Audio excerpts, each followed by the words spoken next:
Hello guys, welcome back to my channel. In today's video I'm going to explain chapter 8 of this manhwa. So last time our modern corporate manager turned blacksmith chief, Jo Hwi successfully pulled off a textbook hostile takeover, merging the local rival blacksmiths into his booming manhwa workshop. With his operations secured, he hit the open road alongside his martial arts-obsessed older brother, heading straight toward Hefei. But as we see in chapter 8 of the manhwa, traveling with ancient family heirlooms means you never get a quiet road trip. Jo Hwi is about to find out his family tree is tied to the absolute peak of Murim history, negotiate a cosmic contract with the dead, and walk right into a high-stakes street confrontation in the middle of a city festival. Let's break it all down.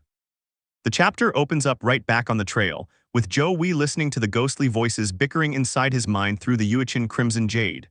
The spirits are watching him ride, thoroughly impressed by his slick talking skills. One of them notes that Jo Hwi is so incredibly eloquent, he could probably sell water straight from the Yangtze River. Still, the spirits lament that the modern descendants of the great Cho family have been reduced to struggling just to grow a mere smithy business. They complain that watching the family drop so low makes anger surge within them, though they admit Jo Hwi is 1,000 times better than his father. Hearing them insult his family, Jo Hwi snaps back in his thoughts, calling them a meddlesome bunch who only left behind a single jewel. The spirits are completely shocked. They shout at him, asking if he realizes how amazing the heavenly blood jade truly is and realizing he can hear them perfectly. They explain that because his soul is linked with the wheel of heavens, their minds are fully connected. Jo Hwi calmly assesses the situation and notes that based on the voices, there seem to be exactly 8 spirits residing inside the jade. The spirits are deeply impressed by his quick wit and sharp intellect, chuckling over how fast he figured it out. Jo Hwi downplays his intelligence, thinking back to his past life. He muses that while he always had a great memory and a way with words, he never considered himself a genius. Otherwise, he would have passed the modern civil servant examination on his very first try. The spirits realize his incredible intellect isn't just a basic soul upgrade, it is the ultimate trait of a reincarnated individual.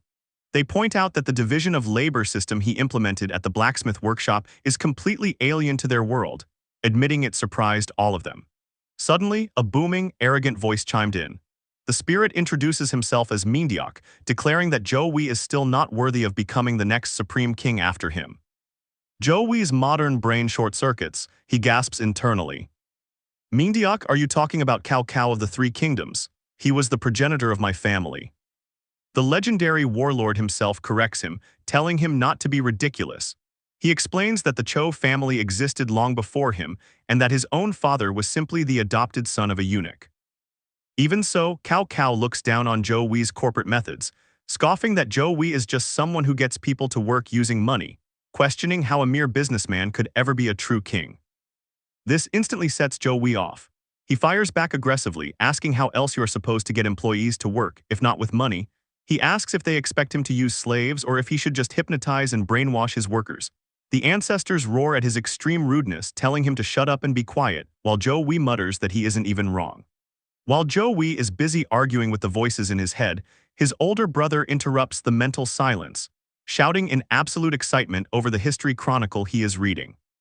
His brother reads aloud a legendary feat, a warrior nicknamed the Sword God, who single-handedly cut down all 8 great priests of the dark demonic cult and decapitated their leader in just 6 moves.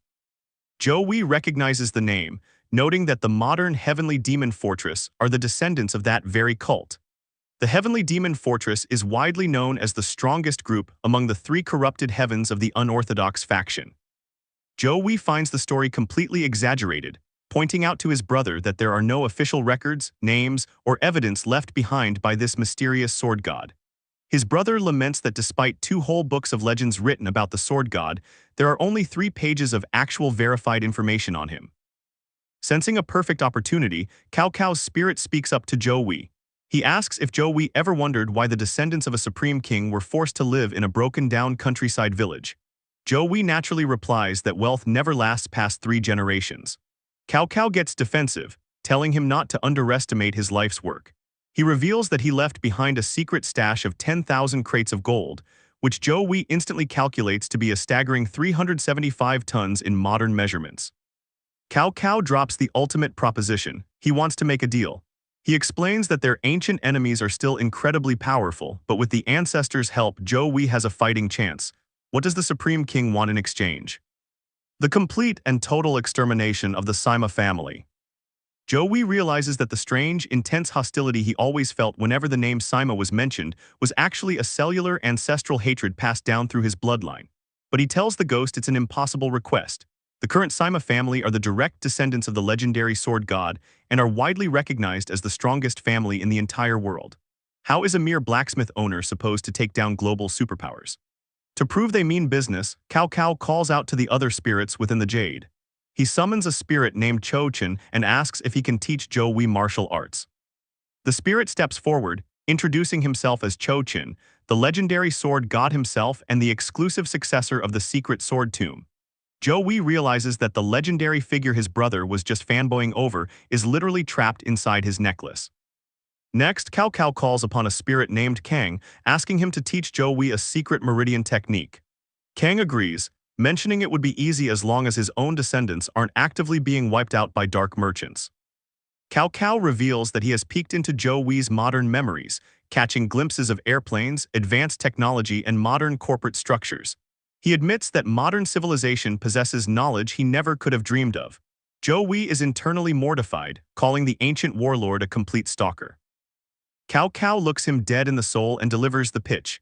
If they combine the martial might of the greatest historical ancestors with Jo Hwi's supreme modern knowledge, they can completely reshape the world. He asks one final time if Jo Hwi is ready to make the deal. With absolute determination, Jo Hwi smiles and accepts. The scene shifts as the brothers finally arrive in the bustling, glowing city of Hefei. The streets are filled with hanging lanterns, crowds of people, and cheering street vendors. Looking at the massive crowd, Jo Hwi is completely mesmerized, noting that the city runs like a massive living mechanism. His older brother is acting like a complete country bumpkin, pointing at a massive crowd and asking a nearby old man if they are watching a Peking opera. The old man chuckles, calling them country folks, and Jo Hwi politely chimes in, admitting they traveled all the way from Fengtai County. Suddenly, the performance on stage begins, and the crowd roars with excitement. The actors are performing a historical play showcasing the life of the heavenly sword, Namgung Su, the revered patriarch of the local Namgung family whom the people of Anhui absolutely idolize. While Jo Hwi's brother is cheering with starry eyes, a group of arrogant, upper-class martial artists standing nearby look over at them with pure disgust. The wealthy martial artists begin loudly mocking the performance and the crowd, scoffing that the outrageous Peking opera is historical garbage. They loudly boast that according to the official chronicles of Jianghu history, the legendary person who actually defeated the southern jade blood demon wasn't the heavenly sword at all, but rather the heavenly lightning swordsman. One of the elitists smirks, pointing directly at Jo Hwi and his brother, sneering. Hey, do you really think country bumpkins like them can even read an expensive book like the Chronicles of Jianghu's history? The local old man trembles in fear, recognizing their uniform and whispering in horror that they belong to the powerful Yeagle family. The crowd instantly parts, avoiding trouble as the elitists prepare to walk away. But they picked the wrong day to insult Jo Hwi's family. Before Jo Hwi can stop him, his older brother clenches his fists, turning around with absolute fury blazing in his eyes and roars across the festival square. What shocking bullshit is that? Jo Hwi's face goes completely pale as he screams out for his brother, realizing they have just picked a fight with one of the most dangerous noble families in the region. The arrogant Yeagle master stops in his tracks, turning back with a terrifying, bloodthirsty smirk, demanding to know who the hell they think they are talking to. Talk about walking straight into a hornet's nest. Chapter 8 completely raises the stakes. Jo Hwi just signed a cosmic contract with the literal warlord Cao Cao and the mythical sword god to take down the strongest family in the world. And within 5 minutes of entering the city, his brother instantly starts a street war with the elite Yeagle family. Can Jo Hwi talk his way out of a violent confrontation with high-ranking noble swordsmen? What kind of insane martial arts training is the ancient sword god about to beat into Jo Hwi's soul? Drop your wildest predictions for the upcoming brawl in the comments below. Don't forget to hit that like button, subscribe to the channel, and ring that notification bell so you don't miss our breakdown of Chapter 9.